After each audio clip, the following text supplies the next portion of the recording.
Thank you, Will, for that fascinating talk. Hopefully, it helps a lot of people. Now, our next speaker is talking on weapons of mass destruction, a look at the ransomware pandemic. Fernando Tomlinson has 19 years in cybersecurity and systems administration within the Department of Defense. He currently does forensics and malware analysis for the United States Army Cyber Command. Previously, he was a technical director of a cyber operations center and has led multi-level digital forensics and incident response, or DFIR, and threat hunting teams. Additionally, he is a consultant with Reliable Cyber Solutions, a company focused on cybersecurity training and certification.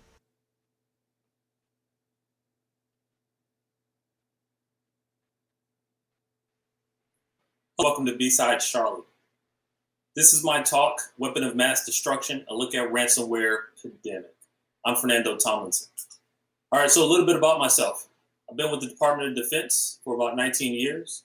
I'm a cybersecurity adjunct professor, also a technology consultant with Reliable Cyber Solutions, and I'm a PowerShell enthusiast. There's a number of sites in which I have a presence on, so if you're looking to connect, you can find me there. All right, here's our agenda today. And then as we begin this and really get started, I would be remiss if I didn't talk about the different malware types. So as we talk about viruses, right, nothing more than a piece of code that's capable of copying itself, or worms, items that replicate itself in order to spread across other machines. We have things like keyloggers, right, that essentially track and record a person's keystroke. And then we kind of get to the point where we have ransomware. And it itself is designed to deny access to a system or data until a ransom is paid. Now, that's a very quick and upfront definition of it. But really, let's look at what other people in our field seem to say about it. And as we look at these people, all reputable entities in our field, they all pretty much say the same. Although their words are slightly different, the summary of it all is that it is all the same. And they all have had their fair share dealing with ransomware as a service in which they provide to people to remediate. Targets. Who are the targets of this ransomware? Well, typically it's home users and businesses.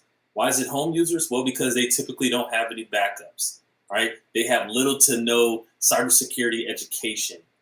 They typically don't keep their software up to date. They don't have the need or fail to invest in cybersecurity solutions that would prevent such things from happening. And then businesses, right? That's where all the money is. So if I'm an attacker, that's where I'm going to get the biggest payoff. So it would make sense that businesses would be here. Smaller businesses are often unprepared to deal with advanced cyber attacks, right? Systems and companies are often complex and prone to vulnerabilities that can be exploited. And really, it becomes businesses have a lot more to lose, as one would say. And this is why people tend to target them. So why is this ransomware thing even a thing? Well, authors instill fear and panic into their victims. This causes people to do things they typically wouldn't do. Well, you're holding my data for ransom and I can no longer access it. I want this fill-in to cease, so I'm willing to pay a ransom, or I'm willing to do whatever it is that you want me to do.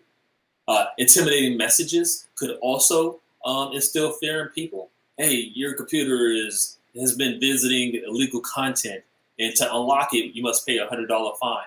Right? Wrong, right, and different. People don't want to find themselves in such a position where they're faced with things like that. And it's also lucrative. When we look at stuff like cyber extortion, that's mainly why ransomware is a thing. And the impact of it all, well, there's temporary permanent loss of sensitive proprietary information, disruption to regular operations. Nobody wants that, especially if I'm an organization where our main revenue is based on a service or good that we provide. Any disruption to that could have fatal consequences to the organization. Could also harm the organization's reputation. Nobody wants to lose stock or investments or anything having to do with the organization. So again, the impacts are rather huge and large in this aspect. The common vectors, well, typically spear phishing, vulnerability exploitation, what is publicly facing that can be exploited to gain a foothold in the organization to then privilege escalate ourselves later on. Maybe some poorly secured services that have some remote code execution or some other bounds check that isn't fully done. And then there's a number of other infections. But when we look at the breakdown of the top three, phishing, software vulnerability, RDP compromise, we see RDP overwhelmingly leads to front here. Anything that's really publicly facing and accessible that people can just continuously try to tag at until they gain access becomes a vector.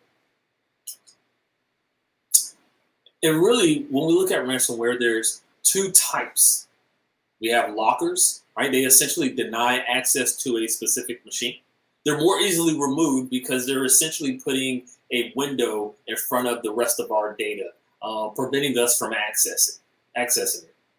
We have cryptos. Those are the things that are actually encrypting the files and stuff on our machine. It requires some reversing of the process to be able to get it back. Now, where crypto really wins out is with people who don't utilize backups in an offline manner, right? Because now people find themselves in such a place where they are more prone to pay the fee because they have no other way to get that data back. Now, with all that being said, we'll take a trip back down memory lane, right? Because we all recognize ransomware is a thing, but let's take a little history lesson to really understand where it came from. Well, back in 1989, Dr. Joseph Pop had the AIDS ransomware.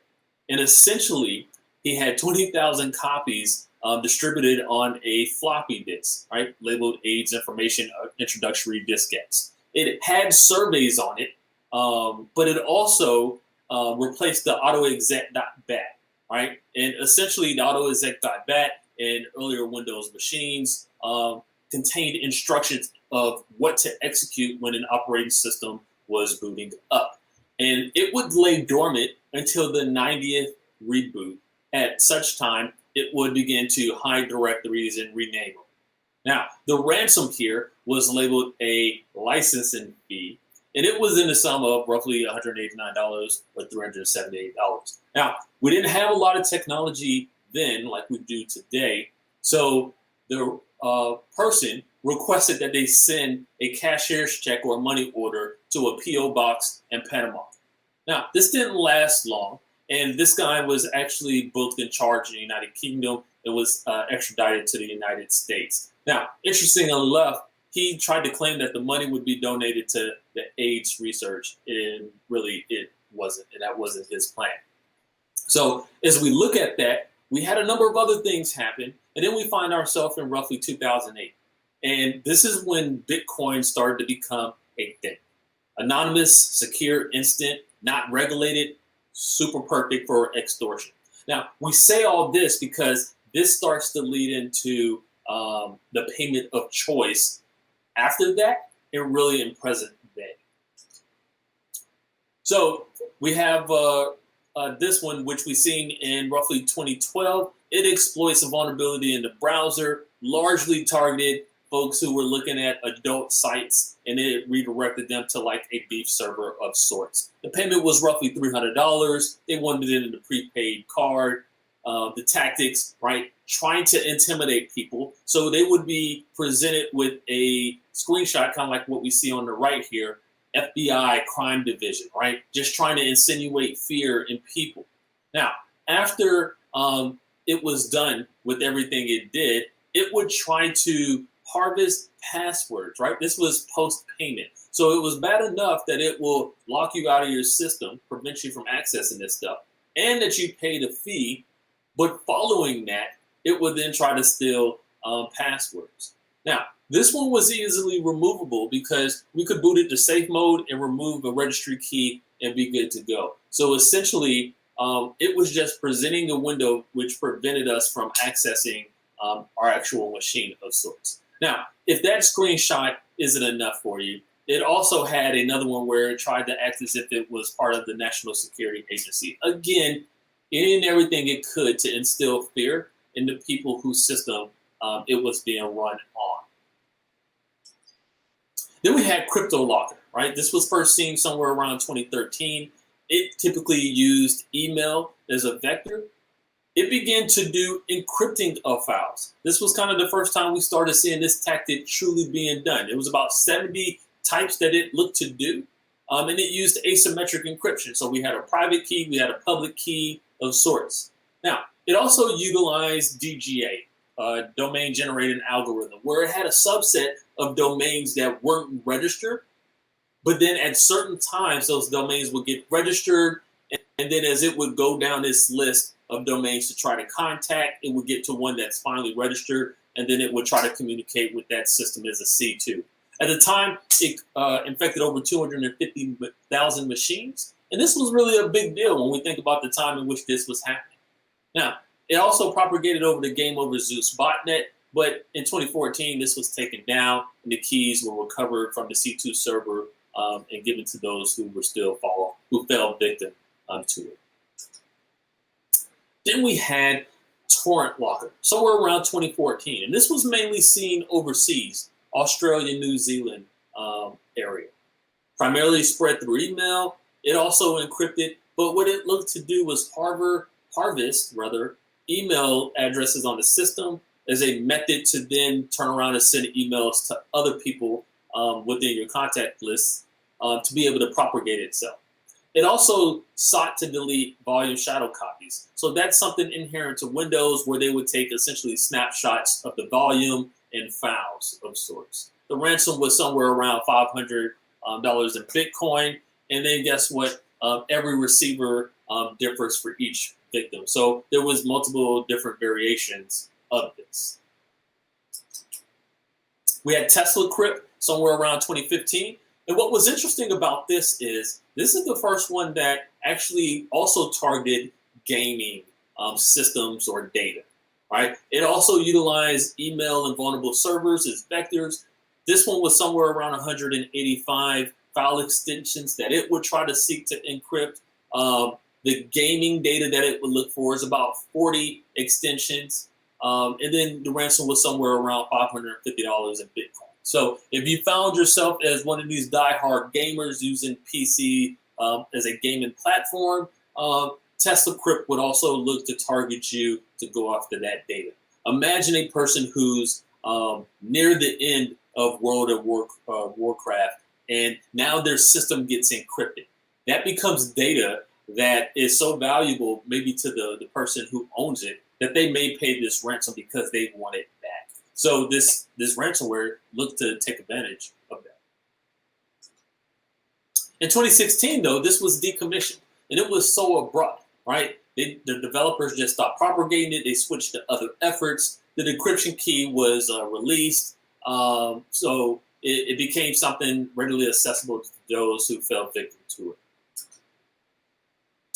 2016, we seen Locky. Locky really focused on Microsoft Office products. Now, this was interesting because when we look at the screenshot there, we clearly see that macros have been disabled, right? And we see the option there that we can check to re-enable it. But within the document in red, we see enable macro if the data encoding is incorrect. Well, the authors of this purposely typed that in so no matter what, it would look jarbled up, which then would have people enable macros thinking that they were actually fixing the problem. And instead what they were doing were infecting themselves. Now, this document distributed via botnet had over 5 million hacked devices, right? What's interesting is that this is one piece of ransomware, like many others, that doesn't affect certain language packs, right? So trying to stay away from geographic areas and or certain dialects and languages that people speak. Now, again, this was interesting because the macros is already disabled. The machine is trying to get you to enable it for the sake of infecting your machine. And largely how this whole scheme of maneuver, if you will, worked is the attacker would send an email, the user would open the email and the attachment, The user would enable the macro, right? The system would already be protecting you because it would have macros disabled, likely. And then you would be infecting yourself by enabling macros. A binary is downloaded and executed, your backups are deleted and files are encrypted, right? And then we see the ransom note that's presented to you when this happens. Petya, seen in 2016, rewrote over the master boot record. It then blue screened you, forcing you to restart. A fake check disk would then run, and at that time it would seek to encrypt the master file table. This would block access to the entire machine, not just your files. So this was kind of interesting because you had the same effect of encrypting specific files as you would with just denying access to the whole drive. This was given a ransom of roughly $300 or so. And what's interesting when we look at the chart there is overwhelmingly one country that was infected more than some of the other ones. So we might seek to think that this was a targeted type of attack, or maybe not. So also from that, we had WannaCry. So this was shortly after in 2017, affected over 300,000 machines in roughly 150 countries. Now this propagated via an SMB exploit, 17010 to be exact, right? Caused over $1 billion in damages, primarily focused with Windows 7. And we see the ransom. Now, what's interesting is you had like an introductory rate when it came to the ransom, because days after that, that fee would go up, right? It would almost double. It also threatened to delete your data if your payment wasn't received within a week. And what was really significant about this, and really how it died off somewhat quickly, was a reverse engineer was able to find the kill switch domain in the code. And he went out there and registered that domain, right? It was the biggest outbreak in history, but it could have been a lot worse if it wasn't for that. And this breakdown is as such, right? It arrives via an exploit, again, 17010. The file delivered via exploit, it runs as a service, drops the malware, and then it encrypts the local and shared files, somewhere around 176 file extensions. You'll know kind of clearly what you've been hit with, because the extension will be .wn cry, right, for WannaCry. Then we have Maze, right? First seen in 2019, delivery through spam email, exploit kits, and then here fair recently, it was delivered through post-compromise, right? So post-exploitation, if you will. They also have the capability to encrypt via a virtual machine. So instead of this payload running directly on a system, it would deploy a virtual machine somewhere to the tune of like 1.5, 1.9 gigs in VirtualBox, and then it would have access to the host machine and then encrypt like that as a method of bypassing measures and going undetected. Now, it nearly targeted every industry of sorts, and we can kind of see that with the chart off to the right. Or not necessarily the chart off to the right. That's going to speak more to the countries that were affected by this ransomware. But more interesting than not, the actors maintain a public-facing website as a method to further embarrass, if you will, companies. So they will post stolen data from victims that refuse to pay. So you're either going to pay, and we're going to give you the decryption key, and you're going to get your data back, possibly, or you're not going to pay, and we're going to post your data online. That is ruthless. And we still see Maze being used today. Now, I'll stop here for a minute, all right, and we'll address the definition of pandemic, all right, because to this point, we've talked a little bit about the significance of ransomware. We've talked about history of it. Now, there are hundreds, maybe thousands of variants of ransomware, and we only talked about 8 or so of them. But really, with this talk being talking about ransomware in a pandemic, well, what are we talking about here? Looking at the definition, pandemic, adjective. Prevalent throughout an entire country, continent, or the whole world. So when we look at what ransomware is hitting, it isn't specific to a state in the United States. It isn't specific to the United States as a whole.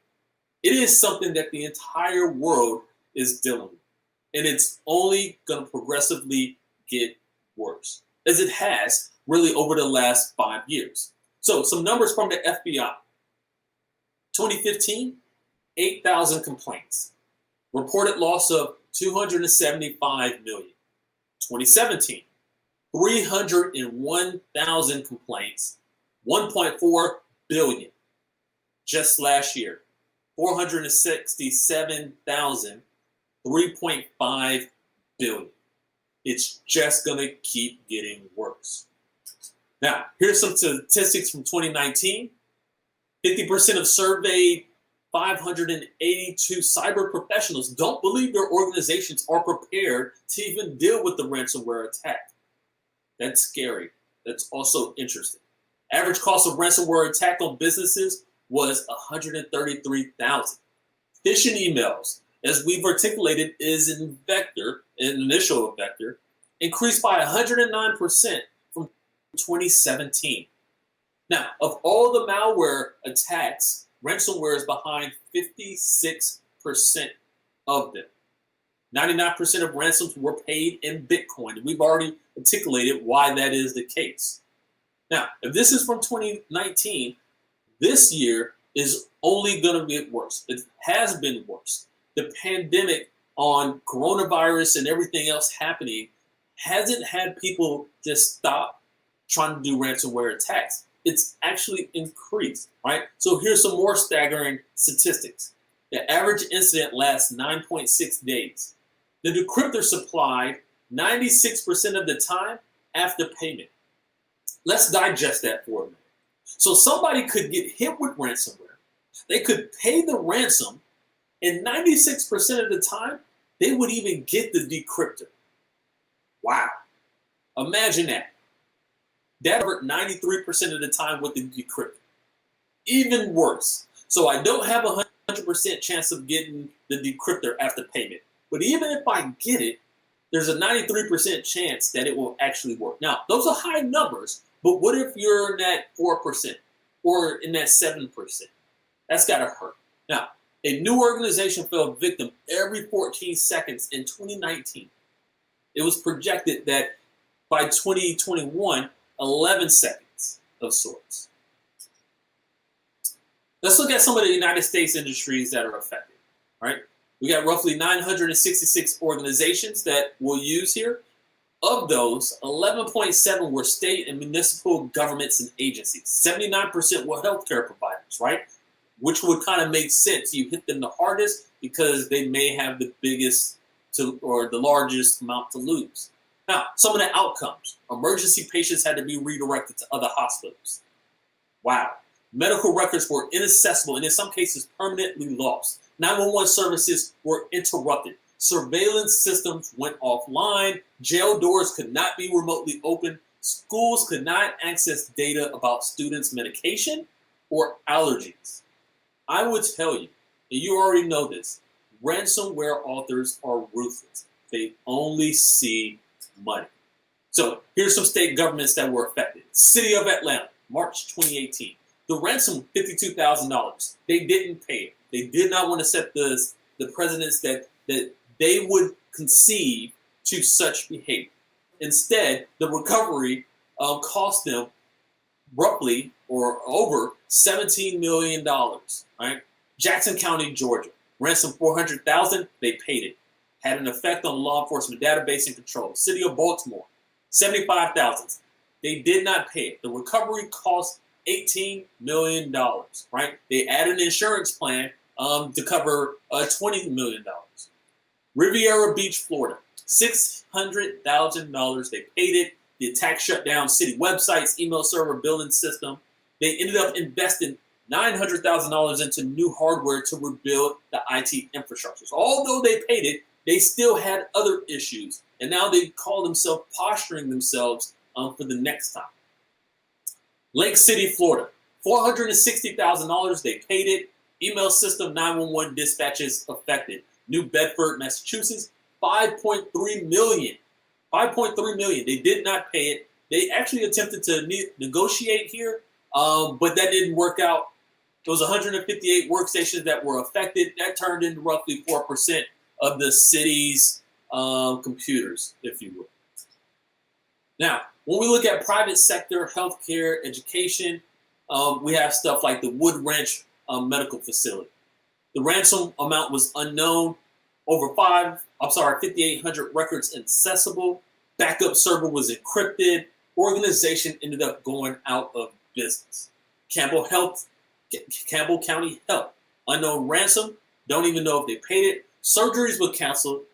ER patients were transferred. They were forced to stop accepting new inpatient admissions. Right? The Heritage Group. Ransom amount unknown. After 60 years of business, they ended up having to close their doors. 300 employees left without a job just before Christmas. Let's look at the school system. Louisiana public schools. Several public schools hit, affected 10% of the 5,000 servers and over 1,500 computers. We got the Rockville School District. The ransom, $176,000. They negotiated to $88,000. The insurance cost about $10,000 in deductible. Right? But again, these things that are being hit are key infrastructure, key items that take a toll on our daily lives. You know, our government, the healthcare, schools. Again, ransomware authors are ruthless. It's just going to keep getting worse. Now, there's a group of people who are looking at this and are like, man, this is horrible. I want to help. I want to do something about it. Awesome. There's also another group of people that's like, man, that's awesome. I wish I had the skills and ability to really do this. And it's kind of sad, but if you're the latter group of folks, there's something for you. There's ransomware for the less skilled. So there's open source ransomware, and then there's ransomware as a service, right? So when we look at stuff like Stampedo, lifetime access costs you $39. Philadelphia, $380 for unlimited license, and they even have a YouTube video, right? We have stuff like Satan. You can customize your ransomware. Pick your amount, add your Bitcoin address, what have you. The sky's the limit. Now, the authors of this are going to keep 30%. And then here's a close-up of our configurations of what we can do. So as somebody who's not skilled in this, I can keep 70% of my profits, and I'm paying 30% to the makers of this service that I'm going to be utilizing. Now, some may feel, hey, you know what? Ransomware is dangerous, not really a thing I'm concerned about because I don't use Windows, so I'm safe. Well, that's false, right? And what we see here is that there's a ransomware for nearly every variant, right? So we see some Linux, Mac OS, iOS, we see Android. So Mac OS, Patcher, somewhere around 2017, disguised itself as a patch for applications like Microsoft Office, Adobe Pro, things that you probably would get off a torrent site and want to get for free. So this patch would essentially be patching the software so you could have access as if you paid for it. But instead, it would be holding your system for ransom. Ransom was roughly $300. We have Key Ranger, right? It essentially utilized the transmission application. And this is nothing more than like a BitTorrent for Mac OS. So they had compromised it, and on the version of transmission on the site, the official site with the developer signed certificate, when you downloaded and installed it, it would hold your system for ransom of sorts. So again, taking over a legitimate binary from a legitimate site with a developer certificate, download, install, your system wouldn't think anything about it because it has a legitimate certificate from a trusted entity, and that's how it was getting around things. So if you're now terrified because of ransomware as a whole, understanding that there's different operating systems and variants as far as systems it can go after, and you're like, wow, okay, well, what's next? Here's some more for you. Ransomware of the future, right? The Internet of Things. So when we look in the picture, we got stuff like microwaves, vacuum cleaners, thermostats, cameras, all these things that are connected. There's a reason why we don't see security in like Internet of Things, because one would argue that they're not secure. But they have so much access and they become so much a part of our lives that we could envision that this would be the next wave of things. And when I say the future of ransomware, I mean the now of ransomware. So there was a pen tester at DEF CON 24 that successfully compromised a connected thermostat. They locked out the device until the ransom was paid. They had the ability to change the temperature on the device. Wow. If that's not enough for you, let's check this out. So we had an LG TV that is running Android OS, and it was hit with ransomware. This ransomware would pretend to come from the FBI. The ransom would charge you $500 in ransom, but LG would charge you $340. Okay, $340 for LG to help me, $500 for the ransom. In the end, LG just provided the reset steps because they didn't want to lose customers and everything else. But your TV is hit with ransomware. Wow, the future is now, right? And if that's not scary enough, let's look at the breakdown of Internet of Things by the year 2025.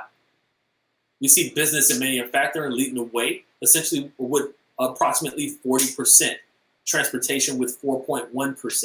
This is only going to increase. Technology is a great thing for the user, but it's also a great thing for ransomware authors and really criminals at large.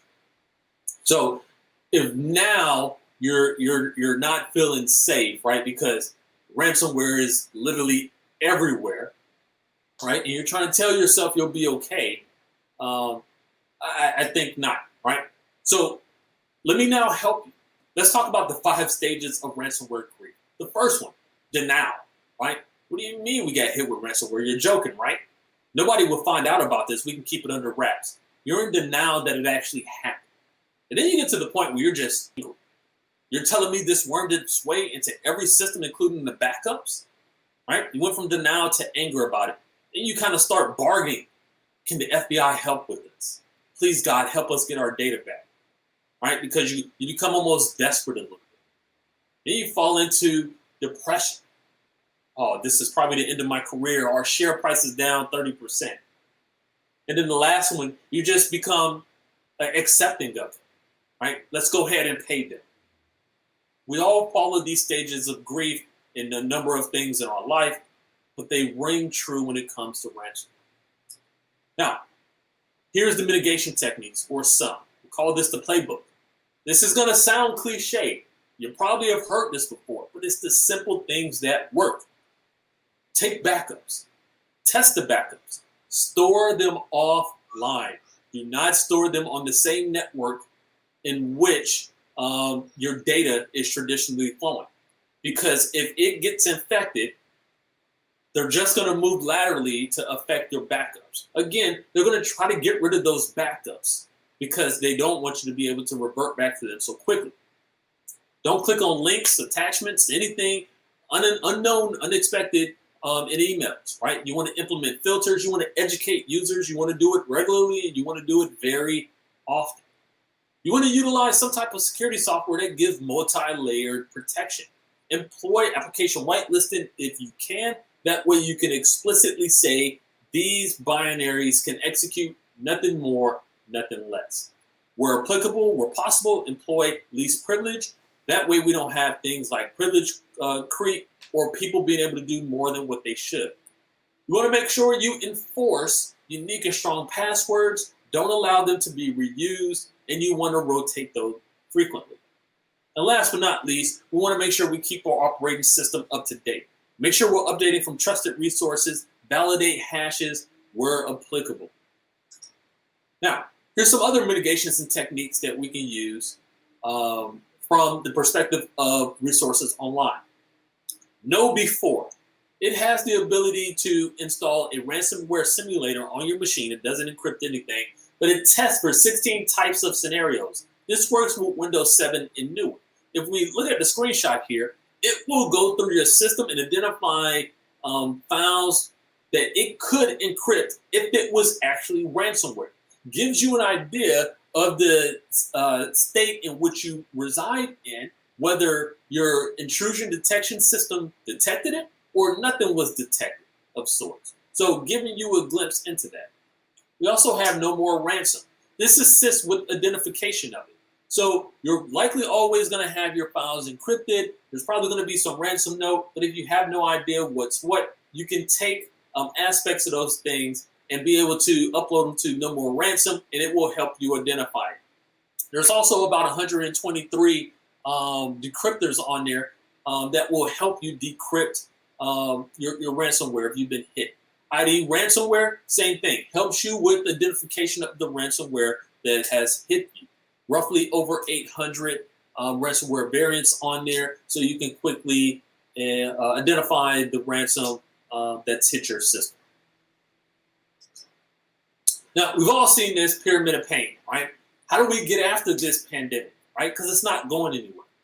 Well, again, at the bottom, the larger, the easier it is, right? We want to get to the top of that pyramid of pain to really affect ransomware and really the tactics that people use, right? Well, how could we do that? Well, we can start to nest really that cycle, if you will, use MITRE or whatever you feel most comfortable with to really map out some of the things that ransomware authors do. We'll see in some cases they utilize the same TTPs. In other cases, it may slightly vary. So as we look at this example, initial access, we have Maze ransomware, and then we also have Robinhood using RDP brute force. Okay, do I have anything on RDP accessible where somebody could take advantage of this? Right. Same thing with credential theft, lateral movement persistent. Right. If you're lucky enough, you'll see stuff like Mimikatz being used, and you can be able to not only identify it but stop it, and then you'd be able to say what stage in the campaign somebody is at. By the time they get to the payload part, it's already too late because that's the point where they're doing the payload of the ransomware. But if we could identify it early on, we may be able to stop it. And this is where the cybersecurity programs with multi-layer defense come into play.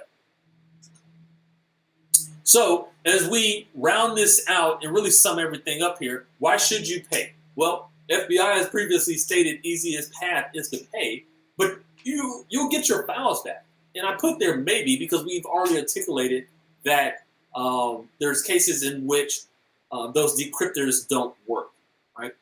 It might be cheaper in the long run, as articulated with Atlanta and a number of other cases. Now, conversely, why should you not pay? Well, the US CERT and FBI clearly say no, which contradicts the previous one. I recognize that.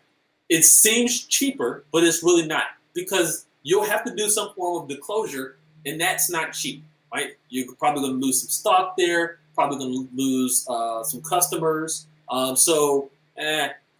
There's also a target on your back. If you pay once, you'll probably pay again, whether it's the same people coming back at you or somebody else now trying to target you. And again, there's no guarantee you'll get your files back. And when we do this, the criminals, they win. All right, so what to do if you've been hit with ransomware? Contact the cybersecurity specialist. Research the variant on your own. Check out some of those sites I mentioned and a number of other things online. You may be able to kind of service yourself, if you will. Take the machine offline. Make sure you change all passwords and wait. Wait as long as you have to, right? It may feel like a knee-jerk reaction to hurry up and try to get your data back and pay or do whatever it takes, but you need an opportunity to really think it through, the best avenue. But lastly, if you take heed to things like, the passwords, the updates, making sure you're not downloading stuff from specific sites and the attack surface, reducing that, you may not find yourself in this position. I'll say this, 2020 has been a trying year for all of us. So many people are affected by the coronavirus in many, many ways. Ransomware is really no different. Whether we're affected with it firsthand, we're probably 2 to 3, if not 5, entities removed from it.